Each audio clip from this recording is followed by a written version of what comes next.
Bismillahirrahmanirrahim. Assalamualaikum warahmatullahi wabarakatuh. Perkenalkan, nama saya Fadlan Arafa bin Arifin, NIM R1B11910, jurusan Geografi, Fakultas Ilmu dan Teknologi Kebumian, Universitas Al-Holeo. Di sini saya akan menjelaskan tentang evaporasi, di mana evaporasi adalah proses di mana air berubah dari cairan menjadi gas atau uap. Panas, energi diperlukan agar penguapan terjadi. Energi berguna untuk memutuskan ikatan yang menyatukan molekul-molekul air.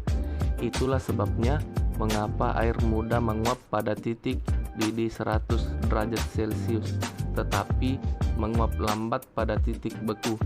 Penguapan berisi terjadi ketika tingkat penguapan melebihi tingkat kondensasi. Titik jenuh terjadi ketika kedua laju proses ini sama pada titik di mana kelembaban relatif udara adalah 100%. Alat untuk mengukur besar penguapan atau evaporasi adalah pan evaporasi. Pada umumnya ditempatkan pada stasiun klimatologi dan dicatat setiap hari sekitar pukul 7.00 pagi. Alat ini diletakkan di atas rangka kayu setinggi 15 cm dari permukaan tanah agar turbulensi angin yang menghadap ke penguapan dapat dicapai. Cara mengukur evaporasi dengan alat ini yaitu dengan mencatat udara yang ada di pan, menambah banyak air sebanyak itu dengan air yang terevaporasi. Jenis evaporasi ada dua, yaitu evaporasi aktual dan evaporasi potensial.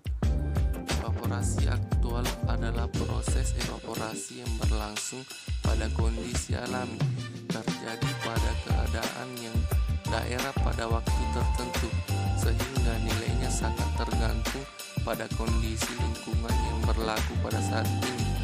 Sedangkan evaporasi potensial adalah proses evaporasi yang terjadi pada suatu permukaan penguapan yang berada pada kondisi kecukupan air. Evaporasi potensial sering disebut sebagai kemampuan maksimal dari suatu permukaan untuk menguapkan air. Selanjutnya, transpirasi. Transpirasi adalah peristiwa terlepasnya air dari dalam jaringan tanaman. Apabila kondisi suhu di sekitar daun sangat rendah, maka uap air yang terlepas dari proses transpirasi ini akan mengembung di permukaan daun yang disebut gutasi.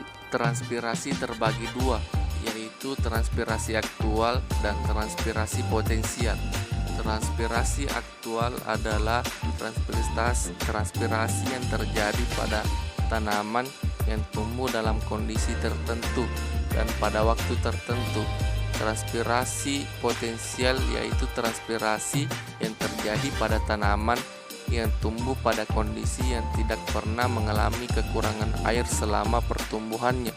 Selanjutnya, evapotranspirasi yaitu proses yang terjadi pada penguapan pada tumbuhan dan terbagi menjadi dua, yaitu evapotranspirasi aktual dan evapotranspirasi potensial. Evapotranspirasi aktual adalah evaporasi yang terjadi pada tanaman pada waktu tertentu, sedangkan evapotranspirasi potensial adalah proses evapotranspirasi yang terjadi pada tanaman yang berwarna hijau dan mempunyai ketinggian pendek dan seragam, serta menutupi permukaan tanah secara sempurna dan tidak pernah kekurangan air selama pertumbuhannya. Selanjutnya, faktor yang mempengaruhi transpirasi. Yang pertama, kondisi permukaan. Di dalamnya yaitu jenis permukaan, sifat permukaan, status air pada permukaan. Yang kedua, kondisi lingkungan. Di dalamnya yaitu temperatur udara, kelembaban relatif, kecepatan angin, tekanan uap di udara. Dari segi ekonomi, pengurangan evaporasi dengan mengendalikan laju penguapan air adalah sangat penting.